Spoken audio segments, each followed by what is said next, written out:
हरे कृष्णा प्रभु जी, हरे कृष्णा माता जी, शुद्ध आत्मा भगवान की जय।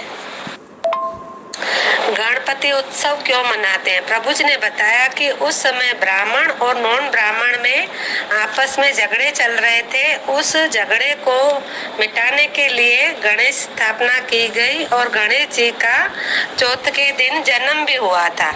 प्रभु जी ने बताया कि हमें गणेश जी से बहुत कुछ सीखने को मिलता है। जैसे गणेश जी की लंबी सूंड प्रतीक है कि समाज में या कुटुंब में कोई मुखिया हो, उसे दूर से ही परख आनी चाहिए, उसी की सोच लंबी होनी चाहिए।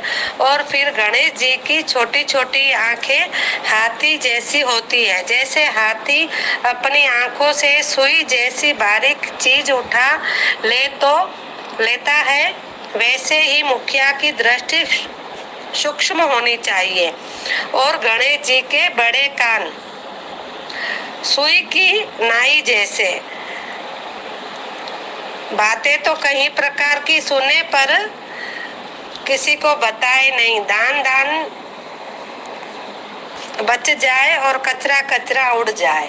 और गणेश जी के दो दांत, एक छोटा एक बड़ा। जो बड़ा दांत है श्रद्धा का, हमारी श्रद्धा बड़ी होनी चाहिए।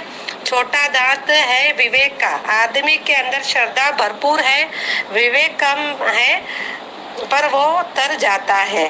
गणेश जी के दो हाथ, एक हाथ में मोदक होता है और दूसरे में दंड रहता है। जो लोग भगवान की भक्ति में रहते हैं, गणेश जी उन्हें मोदक देते हैं, और जो वर्क दृष्टि रखते हैं, वर्क दृष्टि दिखाकर उन्हें दंड देते हैं। गणपति का पेट बड़ा है। हमें इधर की बातें उधर और उधर की बातें इधर नहीं करनी चाहिए, अपने पेट में ही रखनी चाहिए। गणेश जी के छोटे छोटे पांव होते हैं।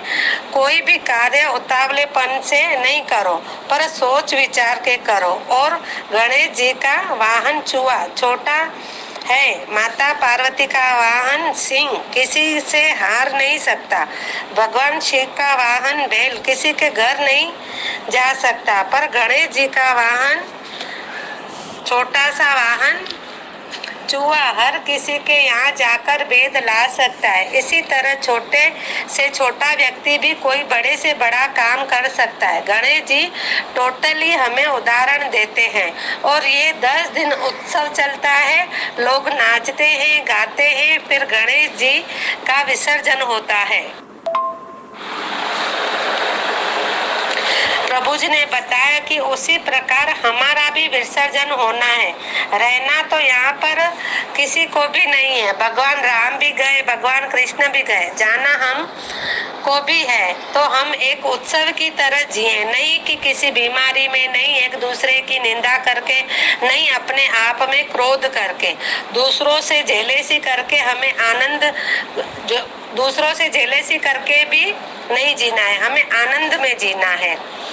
प्रभु जी ने ये भी बताया कि सत्संग चल रहा है, उस समय माला नहीं करनी चाहिए। भजन चल रहा होता है, उस समय हमारा पुण्य बन रहा होता है। सत्संग का समय, उस समय सत्संग सुनना है। जप का समय, उस समय जप। और चाय का समय है, उस समय हमें चाय पीनी है। सत्संग के समय फोन भी आए तो हमें उठाना नहीं है। हमारी परीक्षा चल रही है, उस समय हमारा तप चल रहा है, हमें उस समय थोड़ा सा सब्र करना है। प्रभु जी ने यह भी बताया कि आप बाज बन चुके हो। छोटे चूहे आएंगे, आपके पर काटेंगे, पर आपको सावधान रहना है। अंदर से आपको चूहे कुतर तो नहीं रहे हैं, कोई आपको भक्ति से तोड़ने की कोशिश तो नहीं कर रहा है। आपको कई ऐसे लोग मिलेंगे और कहेंगे पूरा दिन सत्संग सुनती है, हमें उस समय उन पे ध्यान नहीं देना है। उस समय हमें विवेक में रहना है। सत्संग में सुन रही हूँ, मुक्ति मुझे चाहिए, हमें किसी के भी चक्कर में नहीं पड़ना है। सारे के सारे रिश्ते मतलबी है, स्वार्थी है। प्रभु जी ने बताया कि चिड़िया जब तक जिंदा रहती है तब तक चींटियों को खाती है, पर जब मर जाती है तब चींटियां चिड़िया को खाती है। समय किसी का भी बदल सकता है। जीवन में किसी को भी इग्नोर नहीं करना चाहिए। भक्ति को तो चाहिए, इग्नोर जीवन में किसी को भी इग्नोर नहीं करना चाहिए। भक्ति को तो बिल्कुल भी इग्नोर नहीं करना चाहिए। अपने आप को कैसे भी करके पुण्य कर्म में लगा के रखना चाहिए। प्रभु जी ने बताया कि हमें मुक्ति चाहिए तो हमें किसी में भी दोष नहीं देखना चाहिए। हमें अपने कर्म खुद को ही भोगना है। अच्छा कर्म करोगे तो अच्छा और बुरा कर्म करोगे तो बुरा। हमें ये देखना है कि हम क्या कर रहे हैं, ये नहीं देखना है कि सामने वाला क्या कर रहा है। माया का जादू। प्रभु जी ने बताया माया का प्रभाव किस प्रकार मनुष्य के पर पड़ता है। हमारे जो भी कार्य होते हैं करोड़ों साधना से सिद्ध नहीं हो पाते। तीर्थ व्रत तप दान आदि से नहीं होते हमारे काम। वो गुरु के प्रसन्न होने से मिल जाता है। उनके संकल्प से ही हमारे काम हो जाते हैं। गुरु हमारे ऊपर प्रसन्न होते हैं तो वो हमारे लिए संकल्प करते हैं तो हमारे सारे कार्य हो जाते हैं। मन मानी साधना, मन माना आचरण, ये हमें भटकाते रहते हैं। प्रभु जी ने बताया कि माया ऐसी डाकनी काट कलेजा खाए। माया का जादू ऐसा है कि हमें मोह माया में फंसा रखती है। हम छूट नहीं पाते। ये जीव माया जाल में फंसा हुआ है। भूतकाल में भी दुख का सामना करना पड़ता है, वर्तमान में भी दुख का सामना कर रहा है, भविष्य में भी मनुष्य दुखी हो जाता है। केवल महापुरुष ही समझाते, गुरु ही समझाते, साधु संत ही हमें समझाते हैं कि यहाँ तेरा कोई नहीं है, तू खुद परमात्मा है।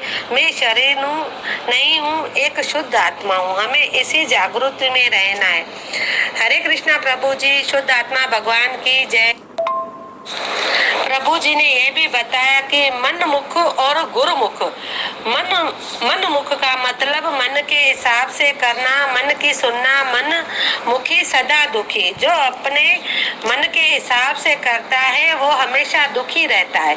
और गुरुमुख का मतलब है गुरु की सुनना, गुरु के हिसाब से करना। गुरुमुखी सदा सुखी। गुरु के हिसाब से करता है वो सदा सुखी रहता है।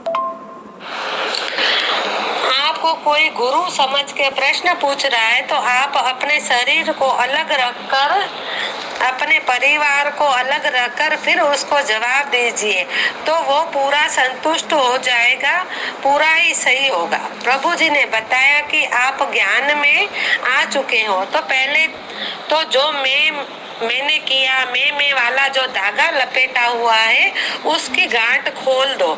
जो उलझा हुआ धागा है उसे सुलझाना है। हमें गुरु का थोड़ा सा संग किया तो हमारा बेड़ा पार हो जाएगा। हमें गुरु की शरण में रहना चाहिए। हमारा लक्ष्य ये होना चाहिए कि हमें इसी जन्म में ही मोक्ष चाहिए। मरने से पहले याद आ जाए कि मैं शुद्ध आत्मा हूँ तो उसकी मुक्ति पक्की है। प्रभु जी ने बताया कि कोई भी मंदिर जाता है तो यही प्रेयर करता है कि मुझे अच्छी पत्नी मिले, मुझे अच्छा बेटा मिले, अच्छा परिवार मिले, पर कोई ये नहीं बोलता है कि मुझे मुक्ति चाहिए।